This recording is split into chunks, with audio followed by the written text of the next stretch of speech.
좋은 아침입니다. 오늘은 시편 64편 1절에서 10절 말씀 함께 보려고 합니다. 우선 말씀 먼저 보겠습니다. 하나님이여, 내가 근심하는 소리를 들으시고 원수의 두려움에서 나의 생명을 보존하소서. 주는 악을 꾀하는 자들의 음모에서 나를 숨겨주시고 악을 행하는 자들의 소동에서 나를 감추어 주소서.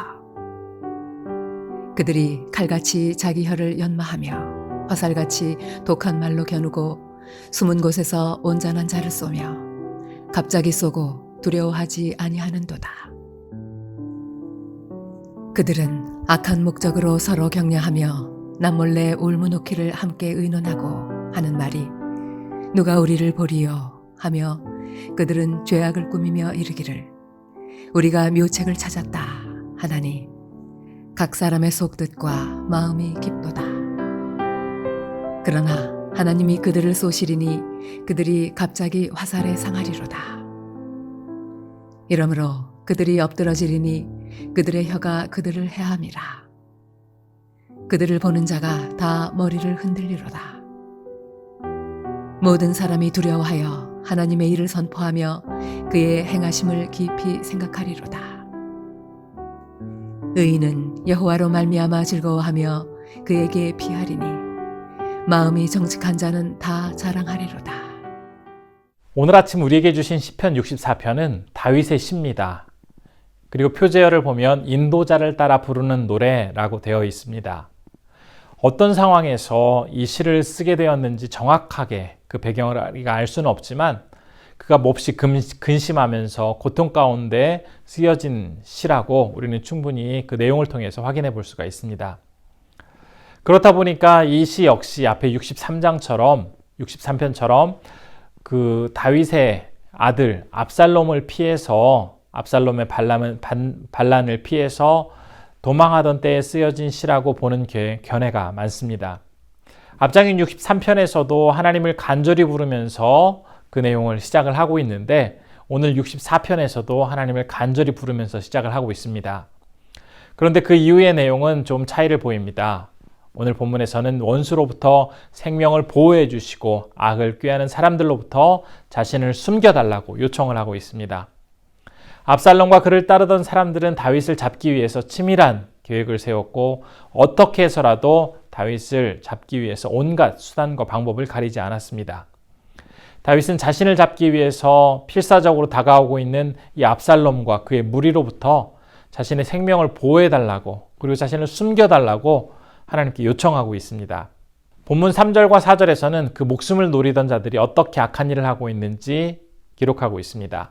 그들이 칼같이 자기 혀를 연마하며 화살같이 독한 말로 겨누고 숨은 곳에서 온전한 자를 쏘며 갑자기 쏘고 두려워하지 아니하는도다. 여기서 칼같이 혀를 연마한다라는 뜻은 다른 사람을 공격할 때 날카로운 칼을 통해서 상대방에게 치명적인 상처를 입힐 수 있는 것처럼 다른 사람들에게 상처를 주고 공격하기 위해서 온갖 악한 말을 거침없이 내뱉고 있는 상태를 말하고 있습니다. 오늘은 이 말씀을 통해서 말의 중요성을 우선 생각해 볼 수가 있겠습니다. 사실 말이라는 것은 한마디를 잘함으로써 사람을 살리기도 하고 말을 잘못하여 사람을 죽음에 내몰 수도 있는 아주 중요한 그런 요소입니다. 입을 벌리면 쉽게 그냥 쏟아져 나오는 것이 말이라고 생각할 수도 있겠지만 말의 영향력은 정말 대단합니다. 예전 같으면 입에서 나오는 이 말로만 사람들에게 상처를 주고 공격하였지만 요즘 시대에는 댓글이라든지 여러 가지 문자 이러한 것들로 사람들을 공격하고 어떤 경우에는 이 악성 댓글 때문에 더 이상 견디지 못하고 극단적인 선택을 하는 사람들이 나올 정도로까지 이렇게 말뿐만 아니라 글로써 다른 사람들을 공격하고 있습니다. 말은 이처럼 참으로 강력한 힘을 가지고 있는데 오늘 본문 말씀은 다윗을 공격하는 자들 또한 어떠한 양식의 가책도 느끼지 못한 채 온갖 악하고 잔인한 말로 다윗을 공격하고 있다라고 증거하고 있습니다. 그러나 7절의 말씀을 보면 아무리 원수들이 온갖 악한 일을 저지른다 할지라도 결국 하나님께서 그들을 향해서 화살을 쏴주실 것이기 때문에 모두 악한 자들은 멸망하게 될 것이다라는 확신 속에서 지금 시인은 나아가고 있습니다. 악인들이 쏟아내는 온갖 죄악의 언어들은 결국 하나님의 심판 앞에서 모두 무력화가 될 것이고 하나님께서 그들을 반드시 파멸시킬 것이다라는 믿음의 고백을 하고 있는 것입니다. 그러면서 이제 시인은 이렇게 시를 마무리하고 있습니다. 10절의 말씀입니다. 의인은 여호와로 말미암아 즐거워하며 그에게 피하리니 마음이 정직한 자는 다 자랑하리로다. 악한 행동을 하며 다른 사람들을 힘들고 어렵게 만드는 사람들은 결국 하나님의 심판 앞에서 철저히 멸망당하게 되지만 반대로 하나님을 의지하고 믿음으로 살아가는 의로운 사람들은 어려운 순간을 맞이한다 할지라도 하나님께 피하며 그분의 보호하심 안에서 결국 살아가게 될 때 진심으로 기쁨과 평안을 맛볼 수 있게 될 것이다 라고 오늘 본문은 이야기하고 있습니다. 비록 자신이 처한 상황은 어떤 커다란 변화가 없겠지만 주님의 이러한 위로와 인도하심을 확신하게 된 다윗은 어려운 상황에 처했지만 그의 입을 통해서는 하나님만을 자랑하고 하나님만을 부르며 살아갈 수가 있게 되었던 것입니다.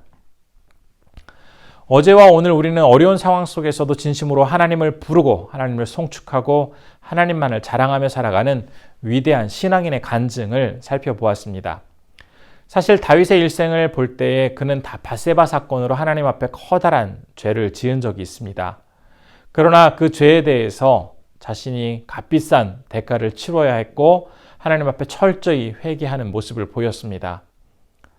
그리고 그 사건 이후에 다윗은 치명적으로 하나님께 커다란 죄를 지은 적은 없음에도 불구하고 그의 인생의 말년은 여러 가지 풍파가 많이 있었습니다. 젊었을 때에는 사울에게 목숨을 빼앗길 위협 속에서 그렇게 어렵게 다니더니 이제 나이가 들어서는 아들 압살롬 때문에 죽음의 위협을 당하며 살아가고 있는 다윗의 모습, 그 마음이 어떠했을지 감히 조금이라도 우리가 생각해 볼 수가 있겠습니다. 누구보다도 하나님을 가까이하며 하나님을 위해서 산 사람이 다윗이었지만 그의 인생 속에서는 여러 가지 고비가 있었습니다. 만일 우리가 다윗과 같은 그러한 모습 속에서 어려움과 힘든 시간들을 보내게 되었다면 과연 우리는 어떠한 반응을 보이게 되었을까요? 하나님 앞에 나아가서 억울하다고 하나님 어떻게 이렇게 하실 수 있냐고 항의할 수도 있었을 것입니다. 그러나 다윗은 절대로 하나님 앞에 그러한 모습으로 나가지 않았습니다. 우리는 살면서 여러 가지 위기와 어려움의 순간들을 맞이할 때가 있습니다. 그러할 때마다 오늘 본문에서 보여준 다윗의 모습을 한번 기억해 보았으면 좋겠습니다. 세상을 살아가는 진정한 그리스도인의 모습, 바로 오늘 본문 속에서 다윗이 보여주고 있는 모습입니다. 하나님 때문에 인생이 잘 되고 크게 성공하는 것이 내 바람이고 내가 추구해야 될 모습이 아니라 우리가 꿈꾸고 소망해야 할 모습은 인생 가운데 어떤 고난과 역경이 찾아온다 할지라도 모든 상황에 대해서 우리를 반드시 이기게 해주시고 우리와 함께 하시며 모든 그런 과정들을 다 마련해 놓으신 하나님을 굳건히 믿고 의지하는 자세가 필요합니다. 그럴 때 아무리 힘들고 어려운 상황을 맞이한다 할지라도 우리 입에서는 하나님에 대한 찬양과 또 하나님에 대한 온전한 자랑이 계속해서 흘러나올 수가 있게 됩니다. 그리스도인이라 함은 예수 그리스도의 고난에 나도 동참하며 살아가겠다고 고백을 한 사람들입니다.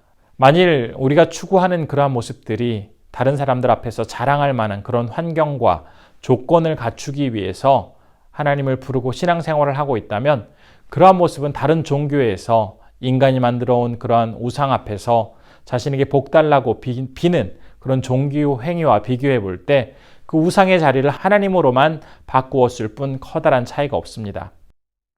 그렇다 보니까 오래 신앙생활을 한다 할지라도 하나님과 함께하는 그러한 경험 없이 습관적이고 너무 냉랭하게 신앙생활을 하게 됩니다.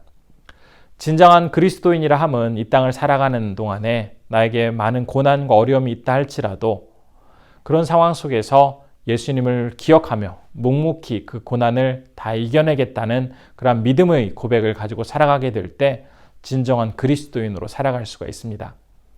오늘 허락하신 이 하루를 우리가 살아가게 될 때 우리 또한 예수님이 보여주었던 것처럼 그리고 본문에 다윗이 고백하고 있는 것처럼 늘 하나님과 가까이 하면서 하나님만 항상 의지하며 살아가게 될 때 우리의 모습을 통해 우리의 삶을 통해 하나님은 영광 받으시고 하나님이 얼마나 위대하고 선하신지 분명히 나타내 보여주실 것입니다.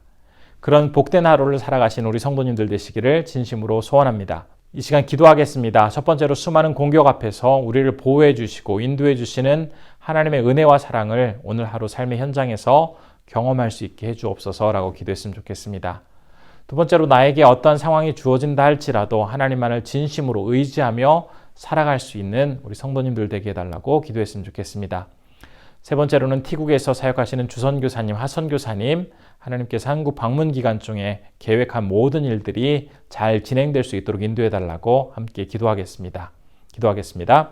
고마우신 아버지 하나님, 날마다 주님 앞에 우리가 다시 한번 겸손한 모습으로 나아갈 수 있기를 소원합니다. 언제나 주님께서 우리와 함께 해주시고 우리를 지켜주시고 우리를 보호해 주옵소서. 날마다 하나님 앞에 우리의 모든 마음을 내어놓고 나아가기를 소원합니다. 하나님, 특별히 오늘은 기억할 것은 우리가 살면서 당하게 되는 여러 가지 어려움과 고난의 시간 동안에 주님만을 정말 묵상하게 하시고 주님이 당하신 고난과 주님의 십자가를 기억하면서 우리 또한 믿음 잃지 않고 묵묵히 그 길을 걸어가게 하여 주옵소서. 우리의 손에 입이 불평과 불만으로 가득한 것이 아니라 하나님에 대한 찬양과 자랑으로 온전히 우리의 삶에 온전히 주님께만 영광 돌릴 수 있도록 붙잡아 주옵소서. 오늘은 티국에서 사역하시는 주선교사님, 하선교사님 하나님께서 인도해 주시고 하나님의 놀라운 은총 속에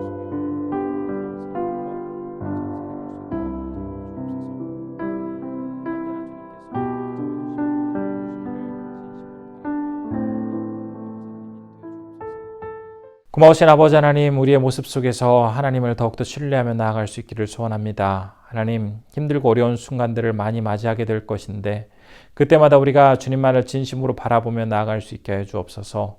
언제나 어느 곳에서나 하나님만을 진심으로 의지하게 해 주시고 날마다 복된 삶을 살아가며 주님께만 영광 돌릴 수 있는 주님의 자녀가 되기를 소원합니다. 특별히 우리에게 많은 고난과 역경이 찾아올 때에 하나님만을 바라보게 하시고 우리의 입속에서 불평과 불만이 터져나오는 것이 아니라 하나님에 대한 찬양과 또 하나님에 대한 자랑이 더욱더 차고 넘침으로써 더욱더 고난에 동참하며 나아가는 주님의 백성들 되게 하여 주옵소서.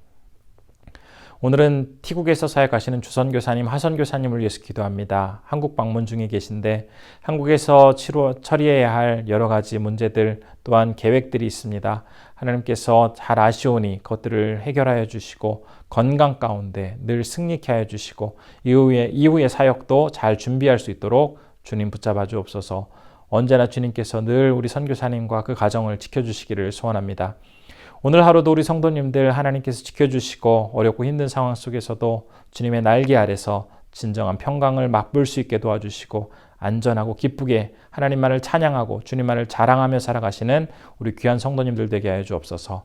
이 모든 말씀 우리 주 예수님의 이름으로 기도드리옵나이다. 아멘.